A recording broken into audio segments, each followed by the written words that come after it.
Hebu fikiria kwa sekunde moja. Vipi kama ningekwambia kuna njia ya kufupisha muda wako wa kusubiri mavuno ya parachichi kutoka miaka 7 au hata 10 hadi miaka 3 tu? Hii sio ndoto. Leo nitakuonyesha jinsi teknolojia rahisi ya kilimo inavyoweza kubadilisha mtaji wako uliokwama kuwa faida ya haraka. Basi twende kazi. Okay, hebu angalia tofauti hii hapa kwenye screen. Upande mmoja una safari ndefu isiyo na uhakika kabisa, miaka 7 mpaka 10 ukitumia miche ya mbegu ya kawaida. Upande mwingine, safari imekatwa kwa zaidi ya nusu, miaka 3 tu, 4, na miche iliyopandikizwa. Yaani hii sio tofauti ndogo. Hii ndio tofauti katika kuweka pesa yako kwenye bahati nasibu na kuwekeza kwenye kitu cha uhakika. Sasa wacha tuongelee tatizo kubwa zaidi kwa mwekezaji yeyote: muda. Katika kilimo biashara, rasilimali yako namba 1 sio ardhi, sio pesa, ni muda. Fikiria hivi, kila mwaka unaosubiri bila kuvuna ni mwaka ambao pesa yako imekaa tu, haifanyi kazi. Ni mwaka wa gharama na ni mwaka wa hatari. Kusubiri miaka 7 au zaidi ni kama unacheza kamari na mtaji wako.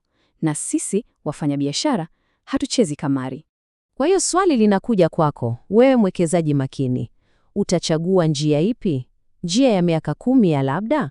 Au njia ya miaka 3 ya matokeo ya uhakika? Nadhani jibu liko wazi, si ndio? Okay, sasa umeshajua tatizo. Suluhisho liko wapi? Hapa ndipo siri inafichuka. Tunaita grafting au upandikizaji. Huu sio uchawi, hapana, ni sayansi tupu iliyothibitishwa. Hii ndio teknolojia inayotenganisha wakulima wa kubahatisha na wawekezaji wanaopata faida, kwa sababu inahakikisha unapata kile unachotaka, mavuno bora kwa muda mfupi zaidi. Sasa, hebu tuangalie kwa karibu zaidi. Unaona hako kaungio kwenye picha? Hapo ndipo maajabu yote yanapokokea. Kimsingi, tunachukua mti wa asili wenye mizizi imara, shujaa, inaweza kupambana na magonjwa, tunaita rootstock. Halafu tunaunganisha na kijiti kidogo kutoka kwenye mti mama ambao tayari unajulikana kuuzaa matunda mengi na bora, tunakiita Scion. Matokeo yake, unapata mti shujaa wenye mizizi imara na uwezo wa kuzaa matunda bora mapema sana. Basi, ili usije ukapigwa changa la macho sokoni, nataka nikupe siri 5 za kutambua mche bora. Namba 1, tafuta lile kovu la kiungio, lazima liwepo. 2, angalia urefu wake, uwe kati ya sentimita 40 na 80. 3, majani yawe ya kijani kibichi, yenye afya, sio yale yaliyonyauka. 4, gusa mfuko, udongo uwe na unyevu, sio tope wala sio mkavu kama jangwa. Na 5, na hili ni la muhimu kuliko yote, muulize muuzaji, huu ni mche gani hasa? Una uhakika? Usishie kuambiwa tu, dai uthibitisho. Sawa, una maarifa sasa. Lakini maarifa bila chanzo sahihi cha miche ni kazi bure. Chanzo cha miche yako ndio msingi wa mafanikio au kufeli kwako. Na hapa ndipo Kilimo Biashara Afrika, yani KBA, wanapoingia. Hawa sio wauzaji tu wa miche. Hawa ni washirika wako katika safari ya mafanikio. Kwa hiyo, kwa nini KBA? Hebu fikiria unapata nini? Unapata miche iliyothibitishwa 100%. Pili, mizizi yake ni imara, inapambanana na magonjwa hatari. 3, kila mche umekaguliwa na mtaalam kabla hauja kufikia. 4, hawakuambii uje uchukue, wanakuletea mpaka shambani kwako, popote ulipo Tanzania. Na juu ya yote hayo, wanakupa ushauri wa kitaalamu bure.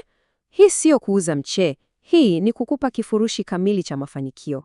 Sasa, kwa sababu wewe ni mwekezaji makini na umefuatilia hadi hapa, kuna kitu maalum sana kwa ajili yako. KBA wameandaa ofa ambayo, yani ni ofa ya kibabe. Wamebeba riski yote kutoka kwako na kuiweka kwao. Wamekupa wewe thamani tupo. Hii ni ofa ambayo ni ngumu sana kuiacha ipite. Sikiliza hii. Kwanza kabisa, bei. Sahau kuhusu ile bei ya kawaida ya shilingi 4,000. Kwa kuwa wewe ni mmoja wa wawekezaji 99 wa kwanza kuchukua hatua, utapata kila mche kwa shilingi 3,000 tu. Punguzo la uhakika. Lakini ni kwa watu 99 wa kwanza pekee. Namba ya kuwasiliana nayo unaiona hapo kwenye screen. Lakini subiri, bado hawajaishia hapo, wanakupa na bonus. Unaona, kupata mcheo bora ni jambo moja, lakini unahitaji maarifa ya kulinda uwekezaji wako. Ndiyo maana unapata fursa ya kupata mwongozo kamili wa kilimo cha parachichi Tanzania. Thamani halisi ya siri zilizomo ndani ya kitabu hiki ni zaidi ya $500,000, lakini wewe hutalipa hiyo. Utalipia shilingi 45,000 tu. Na hapa sasa nipo utajua hawa jamaa wako serious. Wanakupa garantii isiyo na maswali. Wanasema hivi, chukua kitabu, kisome. Kama hutapata hata siri mmoja tu itakayolinda mtaji wako, watakurudishia 45,000 yako yote. Na wewe unabaki na kitabu. Yaani hatari yote iko kwao, sio kwako. Zero risk upande wako. Hebu tazama picha hii. Hii ndiyo inawezekana. Huu ndio mustakabali wa shamba lako. Sasa, unaona, hii ofa sio tu kuhusu miche na kitabu. Ni kuhusu kununua uhakika. Ni kuhusu kununua njia ya mkato ya kufika kwenye mafanikio kama haya unayoyaona. Basi, mpira uko kwako sasa. Fursa hii ya kipekee ni kwa watu 99 tu wa kwanza. Itakwisha. Kwa hiyo, chukua simu yako sasa hivi. Piga namba unayoiona hapo chini. 0763071007. Ongea na Daudi Mwakalinga. Linda mtaji wako, harakisha faida yako. Anza safari yako ya uhakika leo.